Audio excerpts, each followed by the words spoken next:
All right, so very much like the questions that were on your worksheet yesterday. Okay, the first one asks you to calculate the amount of time, okay, and the second one asks you to calculate the final velocity.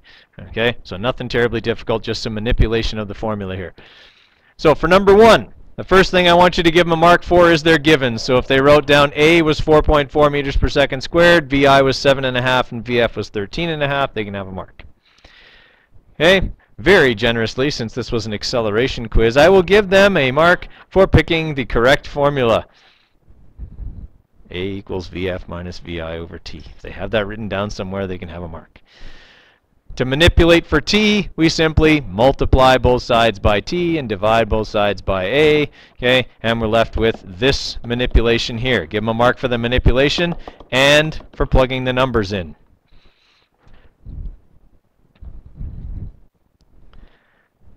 And when you do that, okay, you should get that the driver had 1.36 seconds in order to stop.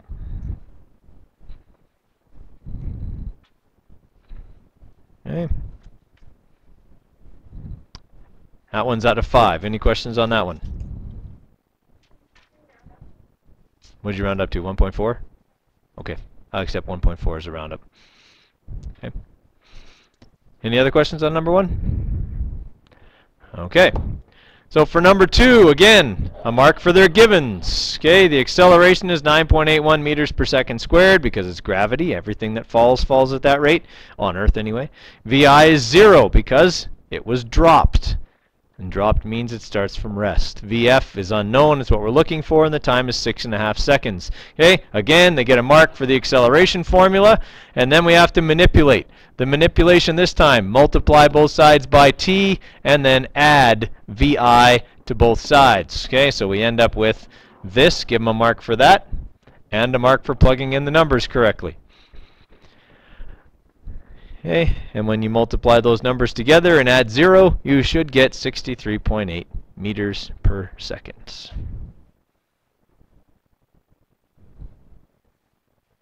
All right, questions on that one? All right, it's out of 10. Please give them a mark out of 10. Let them see it. And then, when you bring it up to put it in the box, please bring up your marking sheet for the distance versus time lab and put it in the box as well. Okay. So listen up here, guys.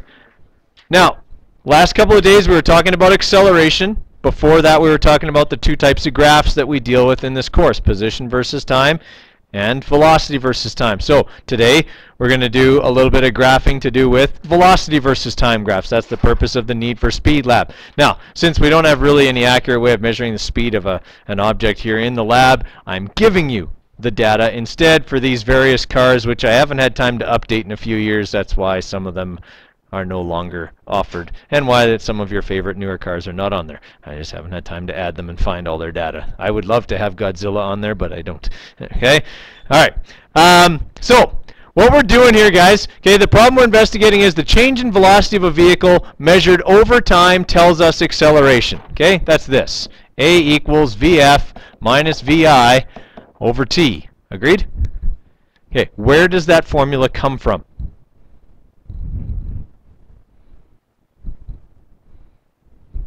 Okay, anybody remember? From where? No.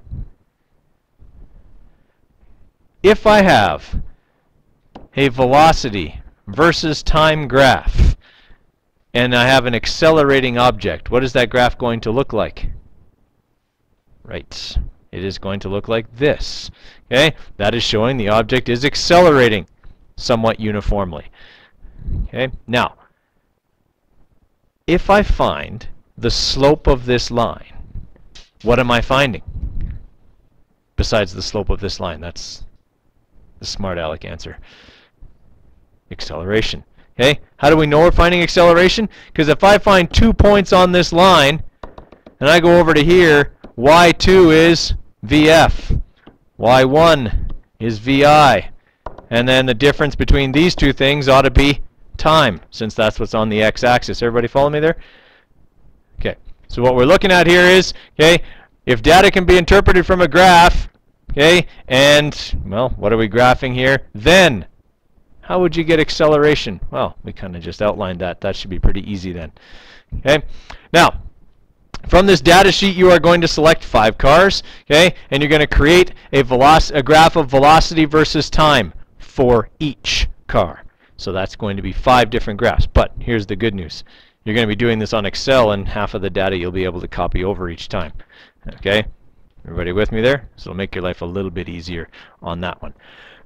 Okay, so using the formula slope equals rise over run, okay, so you plot the points on your graph, okay, then use the slope formula, okay, we'll be finding the acceleration of each vehicle. Remember that the change in velocity, okay, needs to go in here, okay. The initial velocity for each car is going to be 0. All of your best fit lines are going to go through the origin because every single car starts from 0. They all start from rest. Okay, everybody follow me on that one. So calculating the slope of this, really, you only need to find one other spot where your line goes through a grid intersection. Okay, one other spot because you know you're using the origin for every car as your first point. Okay, so is calculating the slopes for these cars going to be relatively easy? Yeah. Okay. All right. So you're going to be calculating your slope. Here's the things that you're going to need to write down for each car from your graph. Okay, name of the car. And then show me y2 minus y1 in here. Okay, show me what that is. Now, what's y1 going to be for every single car? 0. Okay, for the run, okay, you're going to have x2 minus x1. What's every x1 going to be? Okay, it's going to be 0. Right? Every car is going to go through the origin. Use that number. All right.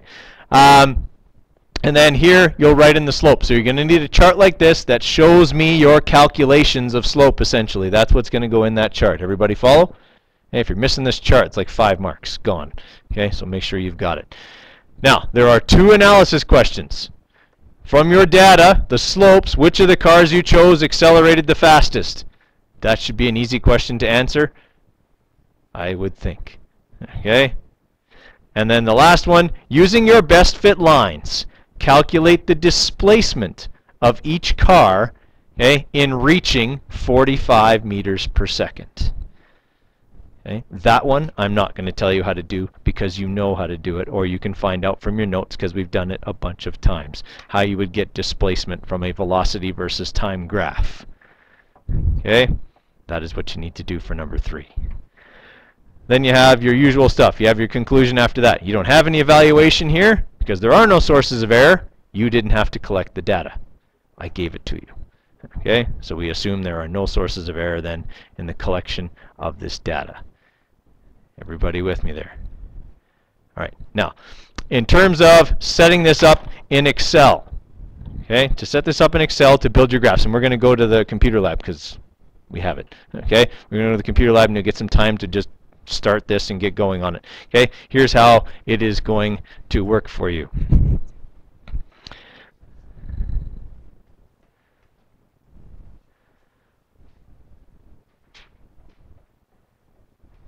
All right, so for each car, you're going to need a different sheet. Okay, see how you got these sheets here? Sheet 1, sheet 2, sheet 3. Everybody see those down there? All right, you're going to need 5 sheets, so you just add new sheet till you got 5 sheets. Everybody with me? Okay, which variable should go on the x-axis? Velocity or time? Time. Time always goes on the x-axis when time is involved. All right, at least for you guys. So our first column then is going to be time. Okay, and our second column is going to be speed. Okay, and then you might even want to put the car in there. Let's say Escalade.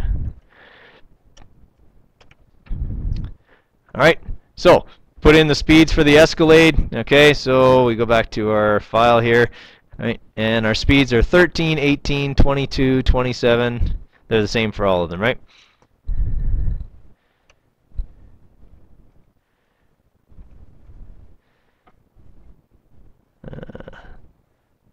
31, 35, and 45.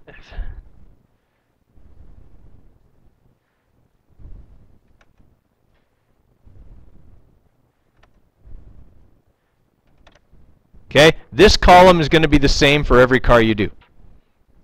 All right, so that column on every sheet is going to be exactly the same. What will be different are the times, because every car takes longer to get to those speeds. Okay, the reason we want to set it up this way is so that time ends up on the x-axis of the graph when you plot it. Everybody with me there? Okay, so this will work the same as it did for your distance versus time lab. Okay, just plug in the times, whatever they happen to be for your car. I'm just going to make some up here. Okay. And sorry, we should actually have, we're going to insert a row here. We should have this one. Why do we have to have that one? It's the first one. We know they all start at time 0 at speed 0. So we need to make sure we have 0 and 0 so that our best fit lines all start at 0 when it draws them. All right. Then from there, okay, we simply put in our whatever our times are. So let's just go.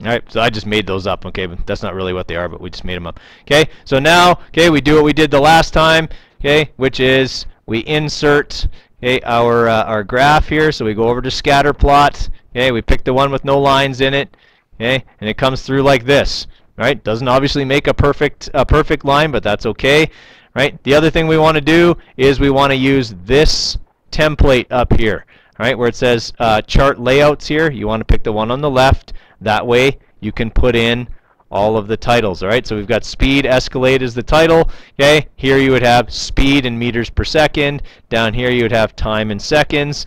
All right, and then you can add on your grid lines because you're going to want to have all of those. Okay, so you can make it a little bit bigger. Okay, and then right click on the axis. Okay, add minor grid lines. Same thing for this one. Add minor grid lines, and then right click on your points. Okay, add your trend line. It's linear. Boom. Okay. Everybody got it? Then you got to find, you know, grid intersections, do your slope calculations, all of that. Okay. These all get inserted into your lab report. Alex, question? Right. You're going to have one graph for each car. Excel will simply not do a very good job of you putting them all on the same graph. Okay. So questions on what we're going to be doing when we get to the lab? Okay, so you can do whatever part you want in the lab. You can start on the design and the hypothesis and whatever else, or you can get started right on the graphs. Choose your cars. Makes no never mind to me. Okay. Okay, so clarification here, guys. Okay, initially we said that your first point on the graph, okay, was going to be the origin, but your best fit line is not going to work out that way for most of the cars. Okay, when you draw your best fit line, this one here is for the Ferrari. You can see it does not go through the origin. So what I want you to do is mark the points on your graph that you're using for your slope calculation. Here's how you do that. Okay, you go into Insert and you grab Shapes.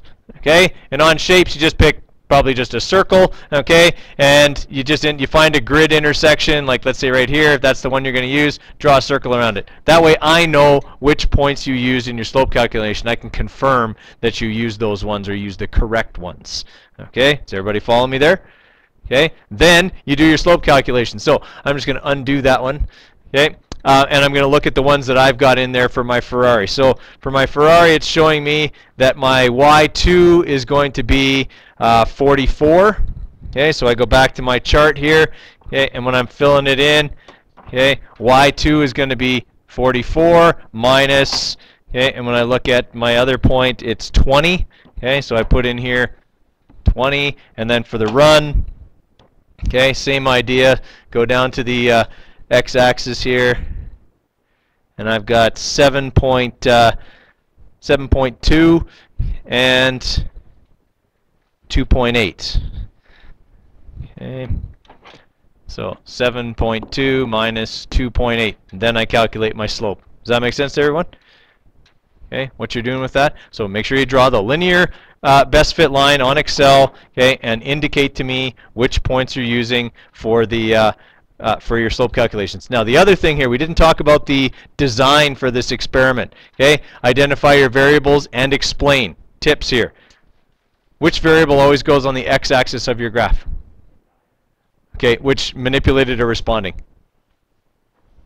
Manipulated. So that gives you a pretty good idea of which one is your manipulated variable. Okay, responding variable always goes on the y-axis. So now you know which one's which. Okay, please make sure that you explain all of that in there. And then lastly, your controlled variables would be anything that would have to remain the same, okay, for all of the cars during the testing of their acceleration. Okay, so make sure that you've done all of that stuff when you fill all of that in. All right, any questions on that? Okay, due date for that, guys, I'm thinking May 15th. Okay, May 15th is going to be when that's due. All right, so make sure you've got it ready, okay, for then.